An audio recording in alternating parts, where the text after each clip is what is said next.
영미법계 중에 어느 나라가 더 오래된 나라예요? 영국이 훨씬 더 오래된 나라죠. 영국 사람들이 신대륙이라고 생각하고 건너가서 만들어 놓은 나라가 어느 나라야? 미국이라는 나라잖아요. 자, 그랬을 때 영국 사람들이 고대 시대에 치안을 유지할 때 어떻게 했을까요? 이때 고대 시대에 치안을 유지할 때는요, 자기들이 각자 알아서 다 했어요. 10인조, 100인조 샤이어 해가면서 동네 사람들끼리 모여서 이렇게 점점 군락을 이뤄가면서 치안을 유지했습니다. 국가가 와서 치안을 도와준 게 아니라 옆집 사람하고 같이 이렇게 연대적으로 이렇게 돌아가면서 집단적으로 이렇게 같이 거주하면서 다른 사람 도둑 맞아가면 소리 질러 가면서 이렇게 도둑놈 같이 잡아주고 하는 이런 형태가 됐어요. 그렇기 때문에 왕이 치안을 유지시켜줬어요? 아니에요. 그래서 여기에 나와 있는 영미법계는 대륙법계에서 통치권에 의해서 경찰권이 행사된 근거를 찾았다면 영미법계는 자치권에 의해서 행사가 된 거예요. 근거가 전혀 달라요. 밑에는 통치라 그랬어요. 그러나 위에는 자치예요. 자치권의 근거를 두고. 그래서 결과적으로 서로 자치를 이루어서 살아가다 보니까 그들에서 가장 중요한 게 뭐였어요? 그나마 뭐 복지는 두 번째 치고라도 일단 질서 있게 살아가야 될 거 아니냐. 그죠? 그래서 소극적 질서유지가 여기서는 제일 첫 번째 그들의 본분이었어요. 그러다가 이들이 이제 자신들이 질서를 유지시켜줄 사람 대표자를 10인조, 100인, 샤이어 이렇게 뽑아서 선출했던 거예요. 투표를 해가지고 수장을 뽑은 거예요. 그 수장이 바로 경찰 일을 해줬습니다. 바로 그렇기 때문에 투표에서 일단 선출을 해줬습니다. 그러면 지금 현재 경찰이라는 사람이 경찰권을 행사한다 혹은 어떤 기능을 갖는다라고 하는 것 자체가 누구 거예요? 원래? 내 거예요, 내 거. 신이 준 게 아니고요. 우리가 투표를 해가지고 그 사람 경찰관 만들어준 거예요. 그렇기 때문에 그 경찰관이 나타나는 것 자체가 반가워요, 안 반가워요? 반갑죠. 왜? 내하고 아주 친한 사람, 나하고 아주 관련 있는 사람 투표해가지고 경찰관 만들어줬어요. 그분이 나타나면 굉장히 반갑습니다. 악수 한번 하고 싶고, 그죠? 뭔가 하나 좀 주고 싶고 하는 이런 형태가 되는 것이죠. 그렇기 때문에 대륙법계에서의 그 나타나면, 담배 필 때 나타나면, 아, 나 잘못한 놈인데 이런 생각을 하는 게 아니라 굉장히 반가운 존재예요. 동반자죠. 이게 영미법계입니다. 자, 그렇게 그런 사람들에게 질서유지만 맡기겠습니까? 아닙니다. 거기다 고난을 좀 뭔가를 좀 해달라고 요구를 한 게 더 늘어났어요. 그게 뭐냐면 국민의 생명체 재산의 보호예요. 국민의 생명, 신체, 재산의 보호가 그들의 임무 안에 포함된 거예요. 그리고 더 나아가서 뭐까지 해주기를 원한다. 서비스까지를 그들에게 원하게 되더라는 거예요. 쉽게 말하면 경찰이 서비스 집단이에요. 그죠? 이렇게 된 거예요. 자, 이렇게 흘러가는 게 영미법계 흐름입니다. 즉, 경찰이 해야 될 일이 많아져요, 적어져요? 많아지죠. 경찰이 해야 될 일이 늘어난다고 제가 표현했습니다. 그죠? 경찰이 경찰권 발동 범위가 넓어지면 이렇게 말하지 않았어요. 경찰권 발동 범위가 넓어지는 게 아니라 경찰이 영역상 해야 될 일이 많아지는 거예요. 그죠? 자, 이렇게 됐습니다. 그런데 왜 제가 그러면 경찰권 발동이라고 표현 잘 안 하냐면 서비스잖아요. 이거 권력적인 거예요? 비권력적인 거예요? 비권력적인 거잖아요. 서비스할 때 권력적으로 하시는 분은 없거든요. 그래서 이렇게 간다라는 거예요. 그러면 흐름 패턴 자체가 완전히 정반대예요. 영미법계는 국민과 경찰과의 관계가 동반자 관계, 굉장히 반가운 관계야. 그러나 대륙법계는 아니에요. 안 나타났으면 하는 그런 관계야. 왜? 상하 수직 관계거든. 지휘감독 관계거든. 뭔가를 이렇게 괴롭히려고 하는 사람들이 경찰이라고 생각하는 거예요.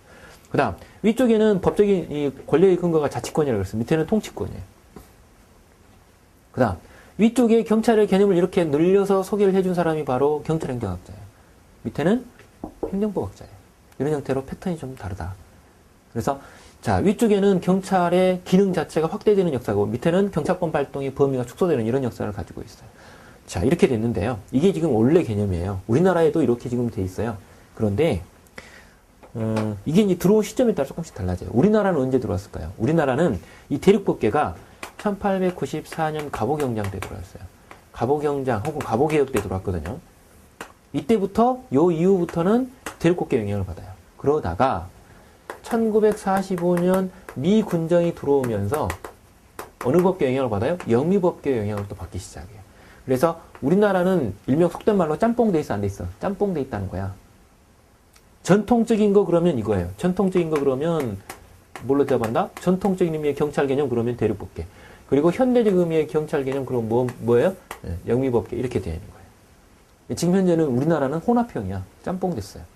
그래서 지금 현재 그렇기 때문에 여기서 가장 큰 흐름 중에 하나가 위쪽에 나와 있는 영미법계는 수사를 포함하고 있어요. 경찰의 임무 안에 수사가 포함되어 있는데 대륙법계에서의 프랑스의 죄형벌법전을 가다 보면 최종적으로 수사가 포함이 안 되게끔 되어 있거든요. 수사가 제외되어 있는 이런 패턴을 가지고 있는데 지금 우리나라의 경찰법이나 경찰관 직무집행법을 보면 수사가 포함되어 있어요. 그리고 경찰법의 임무를 보면 국민의 생명적 재산의 보호가 들어있어요? 안 들어있어요? 들어있어요. 그렇기 때문에 우리나라는 짬뽕이 돼 있습니다. 혼합돼 있습니다. 이렇게 말하는 이유가 바로 그런 이유예요. 기본적인 근거는 어디서 취득하고 대륙법계에서 기본 바탕을 얻고 거기에다가 뭐를 혼합시켰어요? 영미법계를 미군정 이래는 혼합시켜가지고 두 개가 다 들어있는 이런 상태가 우리나라 것이에요. 그래서 여러분들이 교과서를 보시게 되면 그런 내용들이 학문적으로 써져 있어요. 자, 그래서 여러분들 교과서 가만히 보시면 고대 그리스 시대는 도시국가 그래서 폴리스의 모든 활동들이 전부 다 경찰이었습니다. 그래서 헌법 그 자체가 그때는 경찰이었죠. 그렇게 소개를 해드렸죠. 그 다음 중세시대입니다. 중세시대는 우리가 일반적으로 14세기부터 16세기라고 말씀을 드렸는데 그때 가장 핵심적인 단어를 골라라. 그러면 그 맨 끝에 보면 교회 행정을 제외한 국가행정, 국가작용 전반, 즉 국정 전반 이렇게 소개를 해드렸죠. 교회 행정을 제외한 국가 작용 전반이다. 이렇게 소개를 했고, 물론 이때 여기서 이제 가장 대표적인 활동의 근거가 되는 나라는 독일과 관련된 문제예요. 독일에서 거기 보면 아우스부르크 제국회의에서 제정된 국가 제국경찰법이 출연이 되는데 이때 비로소 이런 사적인 영역도 일단 포함이 되고 단지 종교적인 부분만을 빼는 이런 문제들이 생긴 거죠.